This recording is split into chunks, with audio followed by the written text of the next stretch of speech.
되게 잘 전술을 만들어 왔었고, 맞아. 우리가 좀 힘들게 사실은 만들어서 우리가 준비를 잘했고, 그 감독이 PSSI dan Shin Tae-yong girang bukan kepala. Pemain paling hebat dari Eropa ini terang-terangan ingin dinaturalisasi. Begini faktanya.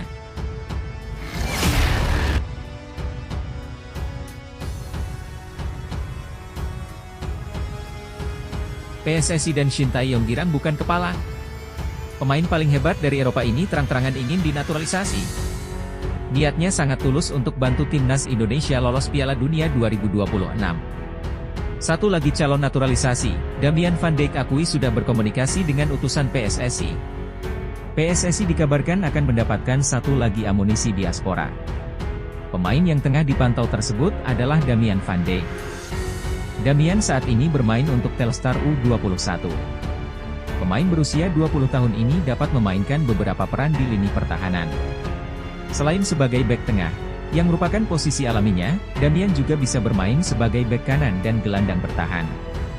Sebelum lanjut, Mimin minta tolong tonton video ini sampai selesai, agar tidak ada kesalahpahaman yang terjadi. Dan tak bosan-bosan juga, tolong like dan share video ini ke media sosial kalian agar semua orang tahu apa yang sedang terjadi. Menurut Damian, sudah ada komunikasi dari PSSI.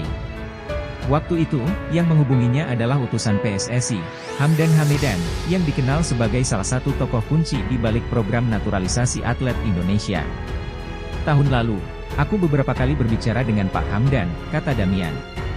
Aku juga sudah pernah bertemu dengan pemain-pemain lain yang akan dinaturalisasi, serta pemain-pemain yang sudah dinaturalisasi.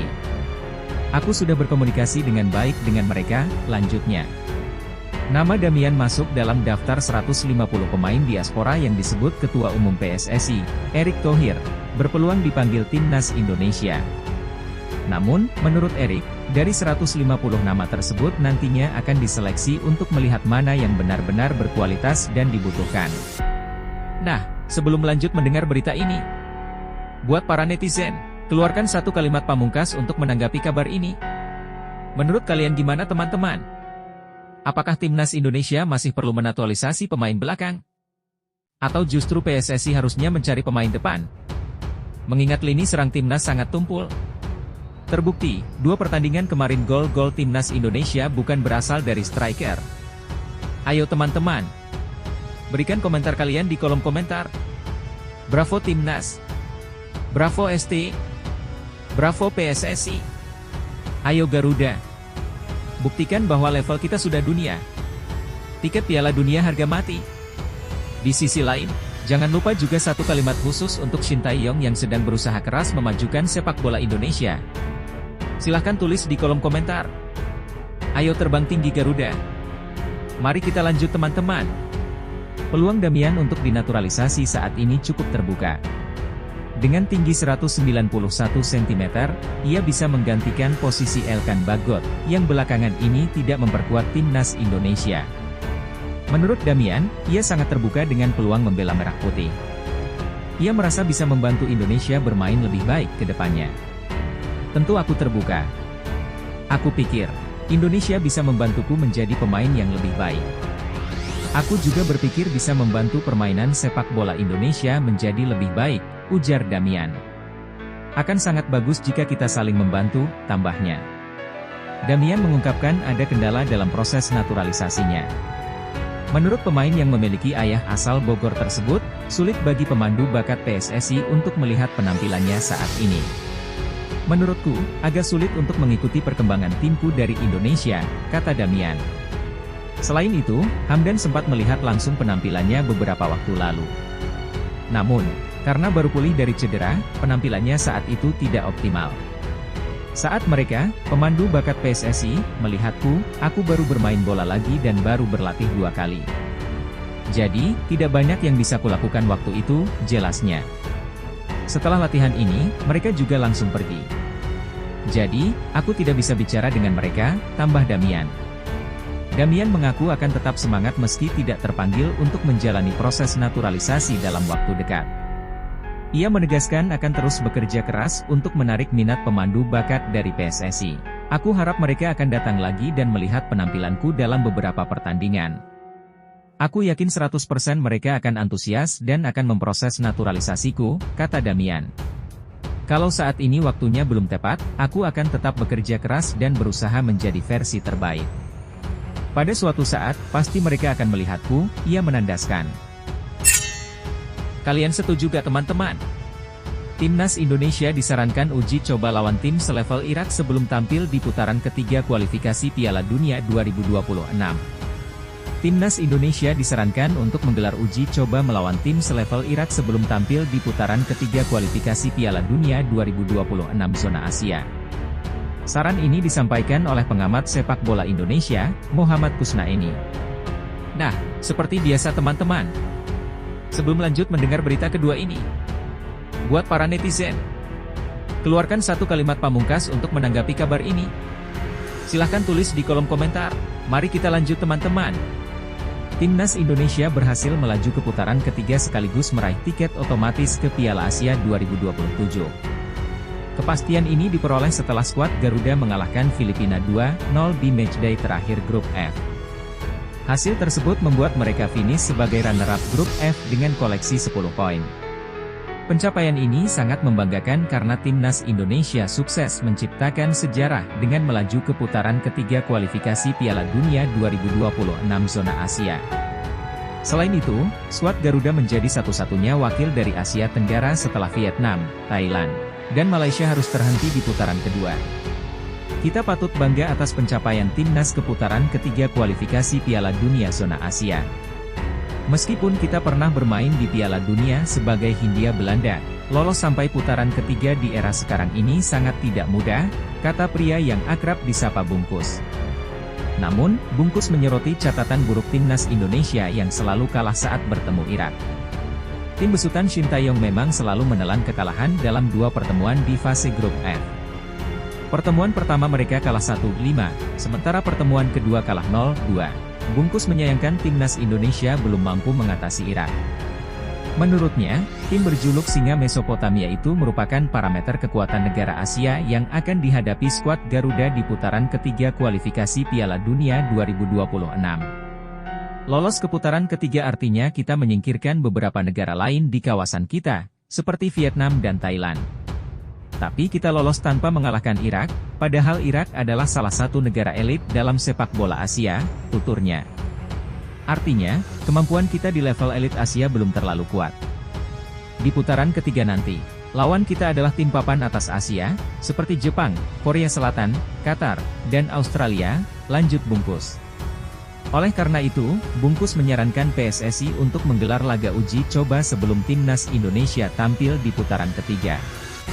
Dia menjelaskan, lawan yang ideal minimal setara dengan Irak. Kita perlu mempersiapkan diri lebih baik untuk putaran ketiga, khususnya dengan menggelar berbagai uji coba internasional melawan tim-tim yang kekuatannya minimal setara dengan Irak, tandas pria berusia 56 tahun itu. Menarik nih teman-teman. Kisah transformasi Timnas Indonesia di bawah asuhan Shin Tae-yong. Tim nasional Indonesia yang dulunya sering menghadapi Timor Leste, kini lebih sering bertanding melawan negara-negara kuat di bawah kepemimpinan Shin Tae-yong. Nah, seperti biasa teman-teman.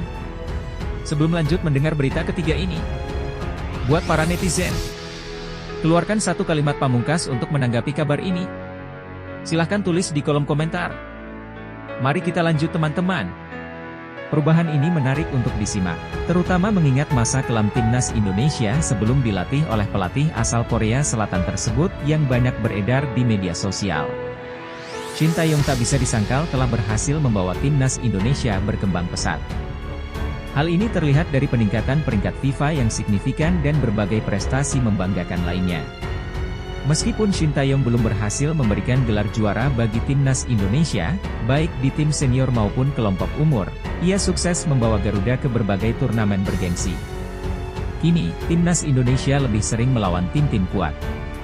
Dahulu, sangat sulit melihat Timnas Indonesia bertanding melawan tim-tim besar. Untuk bisa tampil di Piala Asia saja, Timnas Indonesia harus melalui babak playoff kualifikasi terlebih dahulu. Selain itu, dalam uji coba jelang turnamen penting, lawan sparring Timnas Indonesia biasanya tim-tim kecil seperti Timor Leste, dengan hasil yang seringkali kurang memuaskan. Timnas Indonesia bahkan pernah dipermalukan oleh rival mereka, Malaysia, di putaran kedua kualifikasi Piala Dunia 2022 pada 2019 lalu. Pada pertemuan pertama di Malaysia, Garuda tumbang 0-2, dan di kandang sendiri tetap kalah 2-3 dari Malaysia. Akibatnya, Timnas Indonesia terjerembab di dasar klasemen grup G putaran kedua kualifikasi Piala Dunia 2022, hanya meraih 1 poin, tertinggal dari Uni Emirat Arab, UEA, Vietnam, Malaysia, dan Thailand. Pada 1 Januari 2020, PSSI yang saat itu dipimpin oleh Muhammad Iriawan mendatangkan Shin Tae-yong dari Korea Selatan. Sejak saat itu, sejarah Timnas Indonesia berubah. Dimulai dari menjadi runner-up Piala AFF 2020 hingga meraih medali perak di SEA Games 2021. Timnas Indonesia juga berhasil lolos ke Piala Asia untuk pertama kalinya setelah 18 tahun dan bahkan mencapai babak 16 besar di Piala Asia 2023. Di Piala Asia U23 2024, Shin Tae-yong sukses mengantarkan Timnas Indonesia U23 untuk pertama kalinya menembus 8 besar, bahkan semifinal. Pencapaian terbaru dan paling luar biasa adalah ketika Timnas Indonesia berhasil mencapai babak ketiga kualifikasi Piala Dunia 2026 zona Asia, menyingkirkan Vietnam dan Filipina di grup F pada babak kedua kualifikasi. Secara peringkat FIFA, Shin Tae-yong sukses membawa Timnas Indonesia dari posisi 175 dunia ke peringkat 134 per 8 April 2024. Diharapkan hasil ini terus membaik. Sejak era Shin Tae-yong, lawan Timnas Indonesia pun semakin beragam. Timnas kini menghadapi Jepang, Australia, Korea Selatan U23, Tanzania, Guinea U23, Qatar, Irak, dan banyak lagi. Sebelumnya, Timnas Indonesia lebih banyak bersaing dengan tim-tim dari Asia Tenggara. Inilah kisah mengenai Shin Tae-yong yang berhasil meningkatkan level Timnas Indonesia. Ingin ikuti jejak Shin Tae-yong, Nova Arianto berambisi bawa Timnas Indonesia U16 lolos ke Piala Asia U17 2025. Pelatih Timnas Indonesia U16, Nova Arianto, berbicara mengenai hasil undian kualifikasi Piala Asia U17 2025. Nova berambisi membawa skuad Garuda Muda untuk mengikuti ajang bergengsi tersebut, melanjutkan prestasi yang telah dicapai oleh Timnas Indonesia pada Piala Asia 2023. Sebagaimana diketahui, undian kualifikasi Piala Asia U17 2025 telah dilakukan pada hari Kamis, 13 Juni 2024. Timnas Indonesia U16 masuk ke dalam grup G bersama Australia, Kuwait, dan Kepulauan Mariana Utara. Hal ini merupakan tantangan berat bagi tim asuhan Nova. Menanggapi hasil undian tersebut, Nova mengakui bahwa grup mereka bukanlah grup yang mudah. Namun, ia meminta para pemain Timnas Indonesia U16 untuk tidak gentar. Menurutnya, yang terpenting adalah membentuk mental yang kuat bagi skuad Garuda Muda.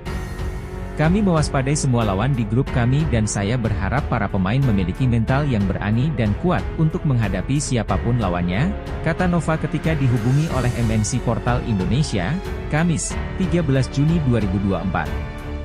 Di usia mereka, secara kualitas individu tidak akan terlalu berbeda jauh, tetapi yang membedakan adalah fisik dan mental, lanjutnya. Nova juga bertekad membawa timnya lolos ke Piala Asia U17 2025. Mantan pemain Persib Bandung itu ingin mengikuti jejak Shin Tae-yong yang berhasil membawa Timnas Indonesia lolos ke Piala Asia 2023, di mana saat itu babak kualifikasi juga berlangsung di Kuwait. Saya berharap prestasi yang pernah dicapai oleh timnas senior di Kuwait bisa terulang di timnas U16, di mana saat itu kita bisa lolos Piala Asia di Kuwait, ungkap Nova. Media Vietnam, TTO247, menyebut timnas Indonesia akan mendapatkan keuntungan jika bertemu timnas Korea Selatan di fase grup putaran ketiga kualifikasi Piala Dunia 2026 zona Asia. Hal ini tidak terlepas dari keberadaan Shin Tae-yong.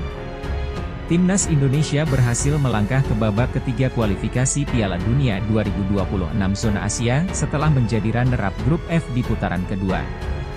Di putaran ketiga, Timnas Indonesia akan menghadapi lawan-lawan yang lebih berat, termasuk tim-tim elit Asia seperti Korea Selatan, Iran, dan Jepang. Shin Tae-yong secara terbuka mengaku ingin bertemu Korea Selatan di babak berikutnya. Menurutnya, laga tersebut akan lebih mudah karena ia sangat mengenal para pemain di skuad Taegeo Warriors. Sebenarnya menurutku Korea Selatan mudah. Karena sayalah yang paling mengenal tim Korea. Semua muridku berada di garda depan, jadi saya sangat mengenal pemain Korea, ujar Shin yang dikutip dari Wikitrade. Pernyataan Shin tersebut diamini oleh Tetao 247. Menurut mereka, pengetahuan Shin tentang kekuatan lawan dan fakta bahwa ia berasal dari Korea Selatan akan membantu Indonesia. Berbagi lebih banyak tentang Korea Selatan membantu Indonesia mendapatkan tiket ke babak berikutnya, tulis Tetao 247 dalam artikel berjudul, Shin Tae-yong memimpikan bertemu Korea. Indonesia termasuk dalam 18 negara yang melaju ke putaran ketiga kualifikasi Piala Dunia 2026 zona Asia. Merah Putih berada di pot 6, sementara Korea Selatan menjadi tim unggulan di pot 1. Dengan demikian, sangat mungkin Indonesia bertemu Korea Selatan di babak ketiga. Dari 18 tim yang lolos, mereka akan dibagi ke dalam 3 grup yang masing-masing berisi 6 negara. Hanya juara dan runner-up dari 3 grup tersebut yang akan otomatis lolos ke babak berikutnya, sehingga meraih poin saat melawan Korea Selatan tentu akan sangat menguntungkan. Lawan-lawan di pot 2-5 masih cukup realistis untuk dihadapi oleh timnas Indonesia. Bukan pemain timnas Indonesia, Como 1907 incar striker Irak Ali Jassim. Ali Jassim, penyerang timnas Irak, disebut-sebut menjadi incaran Como 1907. Klub yang baru promosi ke Liga Italia untuk musim 2024 hingga 2025 ini sangat tertarik menggunakan jasanya. Como 1907 adalah klub yang mayoritas sahamnya dimiliki oleh pengusaha Indonesia, Hartono Bersaudara. Fakta ini membuat banyak warganet berharap klub tersebut akan mendatangkan pemain timnas Indonesia ke Italia. Nama Tom Haye sempat muncul dalam perbincangan. Selain kontraknya yang habis dengan SC Heerenveen, pemain berusia 29 tahun ini juga pernah diminati Como 1907 saat masih berkompetisi di Serie B. Namun, Nirwan Suarso, perwakilan klub, menepis kemungkinan merekrut Haye atau pemain timnas Indonesia lainnya. Menurutnya, Como 1907 membutuhkan pemain berkualitas tinggi untuk bersaing di Serie A 2024 hingga 2025. Menariknya, kabar terbaru menyebutkan bahwa klub berwarna biru ini mengincar Ali Jassim. Pemain berusia 20 tahun tersebut dikatakan masuk radar Como 1907. Seperti dilaporkan oleh Irak Football Podcast. Ali Jassim telah menerima tawaran dari tim Serie A yang baru promosi, Como 1907, demikian pernyataan akun Instagram Irak Football Podcast, dikutip Sabtu, 15 Juni 2024. Saat ini, Jassim berstatus pemain pinjaman di Al-Qwa Al-Jawiyah yang bermain di Liga Irak. Ia dipinjam pada Agustus 2023 dari Al-Karba'ah dengan kontrak selama 1 musim. Kebetulan, kontrak Jassim akan berakhir pada 30 Juni 2024, sehingga Como 1907 tidak perlu mengeluarkan biaya transfer untuk memboyong pemain setinggi 178 cm tersebut ke Italia. Kita tunggu apakah kabar ini benar atau tidak, mengingat Como 1907 hanya memiliki jatah 3 pemain non-Uni Eropa, non-EU.